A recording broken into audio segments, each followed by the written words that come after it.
Hi friends, എല്ലാ കൂട്ടുകാർക്കും പുതിയൊരു റിവ്യൂയിലേക്ക് സ്വാഗതം. അങ്ങനെ കിഷോർ അകത്തേക്ക് വിളിക്കുകയാണ് ഗോവിന്ദ്.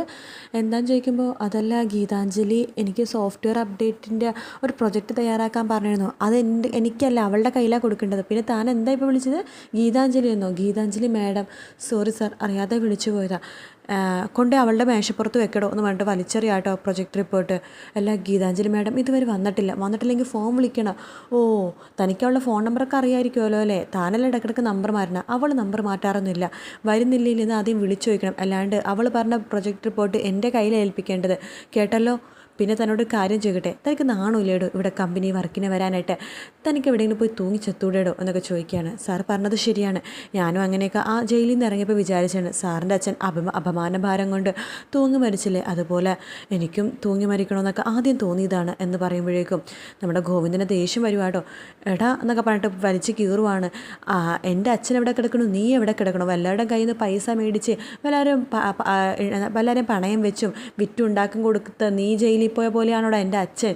അനാവശ്യം പറയുന്നോടാ, പോടാ എന്ന് പറയാണ്. ദേ ഗീതാഞ്ജലി മേഡം വന്നില്ലെങ്കിൽ അവളെ വിളിച്ചു ചോദിക്കണം വരുമോ ഇല്ലയോ, എന്നിട്ട് അവളുടെ കയ്യിൽ വേണ്ടത് ഏൽപ്പിക്കാനായിട്ട്. കേട്ടല്ലോ എന്ന് പറയുവാണ്. ശരി സർ, സോറി, ഞാൻ ഗീതുവിനെയോ ഗീതു മേഡത്തിനെ ഏൽപ്പിച്ചോളാം എന്ന് പറഞ്ഞിട്ട് പോകുവാണ്.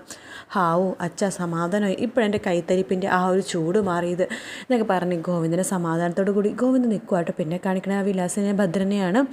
അവരുടെ ഫോണിലേക്ക് രാധികാമ്മ വിളിക്കുകയാണ്. നിങ്ങളെന്നെ ചതിക്കുമായിരുന്നല്ലോ ഞാൻ ചോദിക്കുമ്പോൾ വിലാസിനെയും ഭദ്രനും പറയുന്നുണ്ട്, അയ്യോ ഞങ്ങൾ ചതിക്കുമായിരുന്നു. ഞങ്ങൾ എന്തിനു ചതിക്കണ? ഗീതുവിൻ്റെ ഒപ്പിട്ട് തരാമെന്ന് പറഞ്ഞാൽ എൻ്റെ അടുത്ത് നിന്ന് 50 ലക്ഷം രൂപ മേടിച്ചിട്ട് നിങ്ങൾ കള്ളൊപ്പിട്ട് പറ്റിച്ചല്ലേ? ഒപ്പോ 50 ലക്ഷമോ? രാധികാമ്മ എന്തൊക്കെയാണ് പറയണത്? ഞങ്ങളെ അമ്പലത്തിലെ അറക്കൽ കുടുംബത്തിന് വേണ്ടി നല്ലത് വരാൻ വേണ്ടി പ്രാർത്ഥിക്കാൻ വേണ്ടി വന്നതാ. നിങ്ങൾ വരെ കള്ളം പറയരുത്. നിങ്ങൾ എന്ത് 50 ലക്ഷം രൂപ മേടിച്ചതിൻ്റെ തെളിവ് എൻ്റെ ഫോണിലുണ്ട്, ട്രാൻസ്ഫർ ചെയ്ത തെളിവ് എന്ന് പറയുമ്പോൾ വിലാസിന് പറയുന്നുണ്ട്, ആ 50 ലക്ഷം രൂപ നിങ്ങൾ തന്നത് എന്തിനാണ്?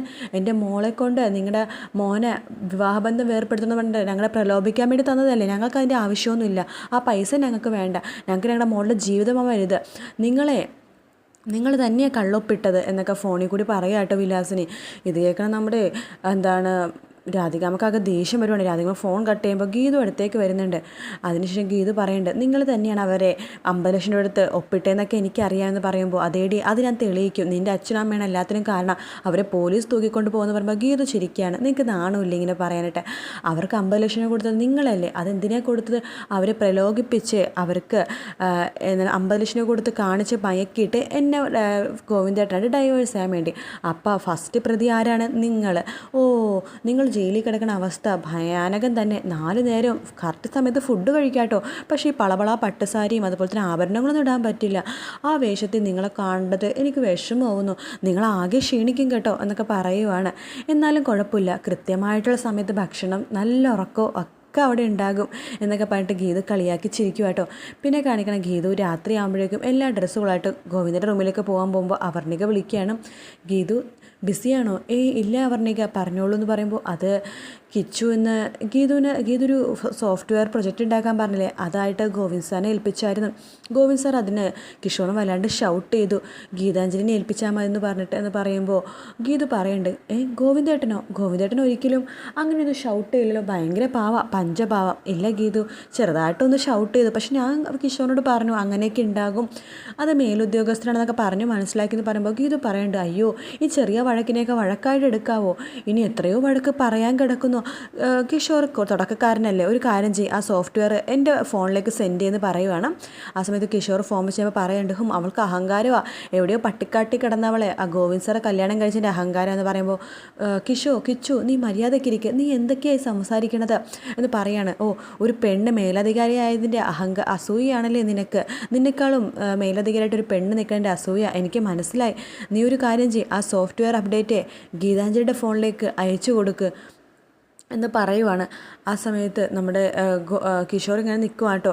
ആ സമയത്ത് നമ്മുടെ അവർണിക പറയണ്ട, അല്ലെങ്കിൽ വേണ്ട, നീ നിൻ്റെ ഫോണിൽ നിന്ന് അയക്കണ്ട, എൻ്റെ ഫോണിലേക്ക് അയച്ചാൽ ഞാൻ ഗീതാഞ്ജലിക്ക് അയച്ചോളെന്ന് പറയുകയാണ്. അങ്ങനെ കിഷോർ ഇത് നമ്മുടെ അവർണികയുടെ ഫോണിലേക്ക് അയക്കുകയാണ്. അവർണിക അത് ഗീതുവിന് അയക്കുന്നുണ്ട്. ഗീതു ആ സോഫ്റ്റ്വെയറിൻ്റെ ആ ഒരു പ്രൊജക്റ്റ് സാന്ദ്രക്ക് അയച്ചു കൊടുക്കാനായിട്ട് സാന്ദ്രനെ വിളിക്കുന്നുണ്ട്. ഹലോ സാന്ദ്ര, ഞാനിപ്പോൾ ആ പ്രൊജക്റ്റ് അപ്ഡേറ്റ് അയച്ചിട്ടുണ്ട്, ഒന്ന് നോക്കിയിട്ട് പറയണേ എന്ന് പറഞ്ഞിട്ട് ഫോം വെക്കുവാണ്.